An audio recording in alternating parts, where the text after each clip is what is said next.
Hello, my name is Dr. Dewan S. Raja. Today I will discuss about the anatomy of the pancreas. What is pancreas?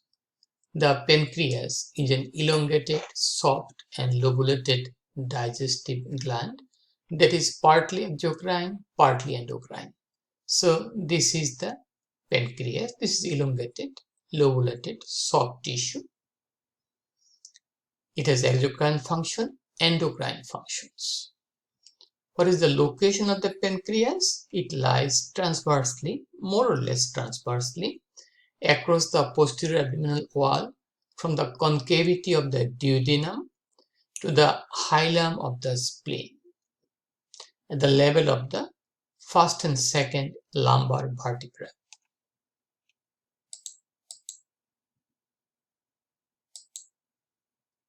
Okay.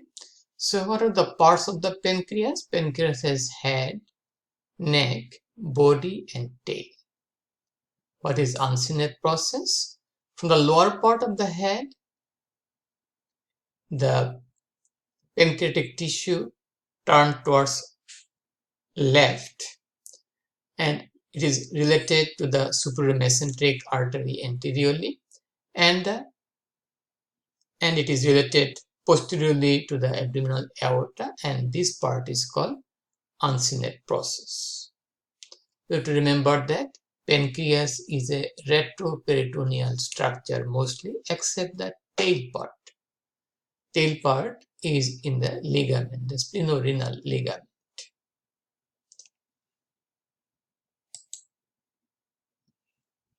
So if you go here, anatomy of the pancreas, neck, anterior to the superior mesenteric vessel, we'll get the neck area here. This is the neck of the pancreas. This part is anterior to the superior mesenteric vessel. The portal vein is formed posterior to the neck, and portal vein is formed by the union of the splenic vein and the superior mesenteric vein. So neck is important. Anterior to the neck is the superior mesenteric vessel. Posterior to the neck is the portal vein, and portal vein is formed by the union of the splenic vein and superior mesenteric vein. Body of the pancreas extends from the neck to the tail, from here to the tail, and this is the part of the spleen here. And pancreas forms the stomach bed. This is the stomach, and its bed is formed by the pancreas.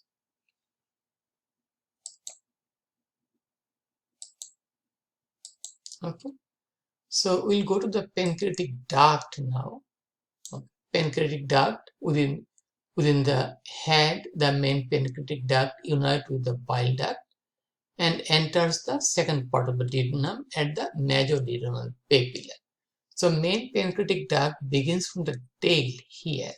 It has herringbone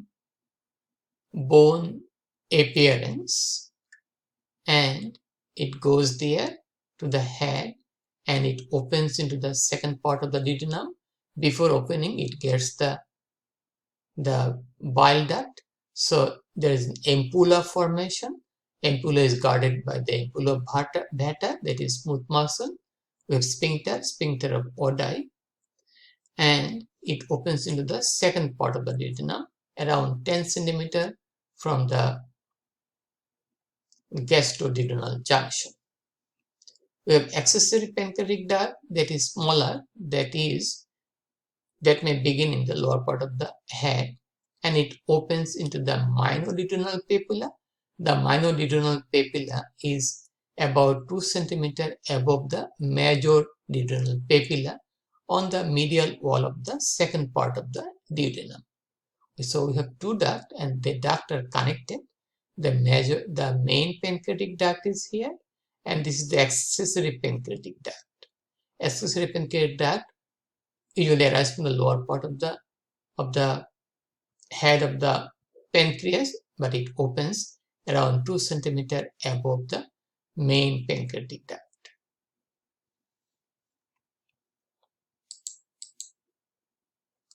What is the blood supply of the pancreas? Pancreas is supplied by the branches of the splenic artery. This is the splenic artery, and it is giving a lot of branches to the pancreas. Pancreas is also getting blood supply from the superior pancreatico-duodenal artery with anterior posterior branch. Okay, so this is the gastroduodenal artery, that is the branch of the hepatic artery, and this is the superior pancreatico-duodenal artery. It has anterior branch, posterior branch. Okay, anterior posterior branch. This is the posterior branch, and this is the anterior branch. Okay, it is also getting blood supply from the inferior pancreatico-duodenal artery. Again, it has posterior branch and the anterior branch. So, the splenic artery and the gastroduodenal artery by means of the branches from the splenic artery and the superior and inferior pancreatico-duodenal arteries. Venous drainage by means of the splenic vein, superior mesenteric vein, and portal vein.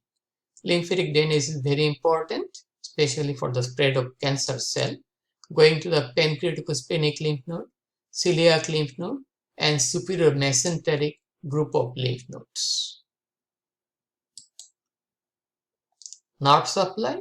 It has autonomic nerve supply, sympathetic, parasympathetic. Parasympathetic is from the vagus nerve, that is secretomotor. Okay, it will increase the secretion of the pancreas, especially the exocrine secretion. Sympathetic from T6 to T10 via the celiac ganglia. There is a sympathetic ganglia around the celiac trunk. We call it solar ganglia or celiac ganglia around the celiac trunk, and the sympathetic function is vasomotor. They will constrict the blood vessels. Secretion is also influenced by the cholecystokinin, a local hormone produced from the duodenal mucosa.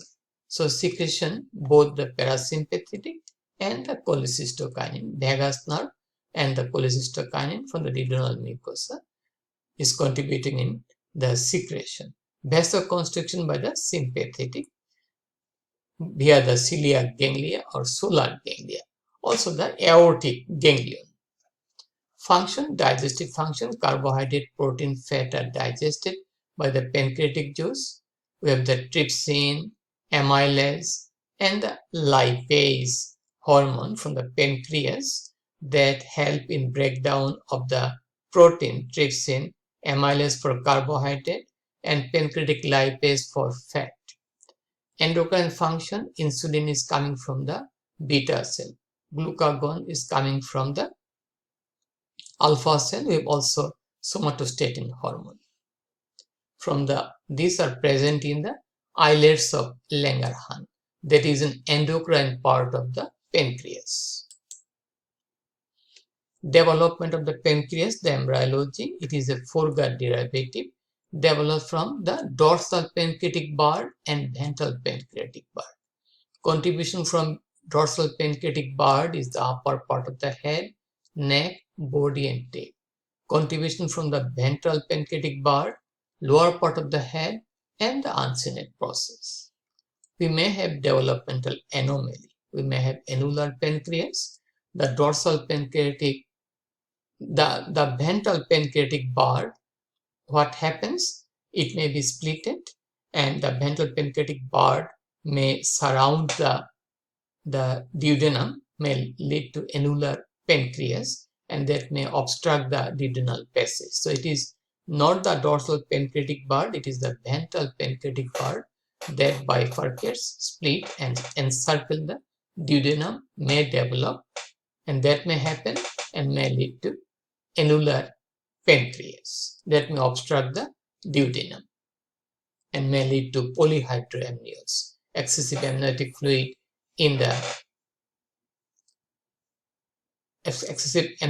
during pregnancy. Okay, so we have some clinical correlation. Pancreatitis is very much acute condition, severe pain. Pancreatitis may be caused by due to gallstone in the bile duct, may be caused by some type of viral infection like mumps or any other virus. Pancreatitis may be seen in alcoholic person. Due to pancreatitis, there may be collection of fluid in the lesser sac. We may get pseudocyst. Pancreatic carcinoma is a devastating condition. Outcome is usually very fatal and the metastasis is very quick. Diabetes mellitus may happen due to destruction of beta cell. Sometimes it may be due to some autoimmune mechanism. Pancreatic cyst, that may be a cystic growth over the pancreas. Anomalies of the pancreatic duct, yes, the major minor duodenal papilla may be mingled or minor duodenal papilla may open into other part like in the jejunum. We got the pancreas that happens due to the splitting of the ventral pancreatic bud around the duodenum.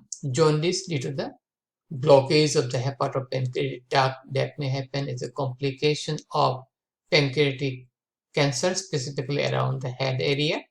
Okay, there may be excessive collection of bile in the body. We call it jaundice. And people will look like yellow. Okay, accessory pancreatic tissue may be present in the duodenum, in the stomach. It may be present in the Meckel's diverticulum. We may get additional pancreatic tissue that may undergo pathological changes and also physiological changes. Okay, and that's all about the anatomy of the pancreas. If you have any question, please feel free to ask me. Please share the information with your friends and please support my channel. Please subscribe me and have a nice day. Bye now.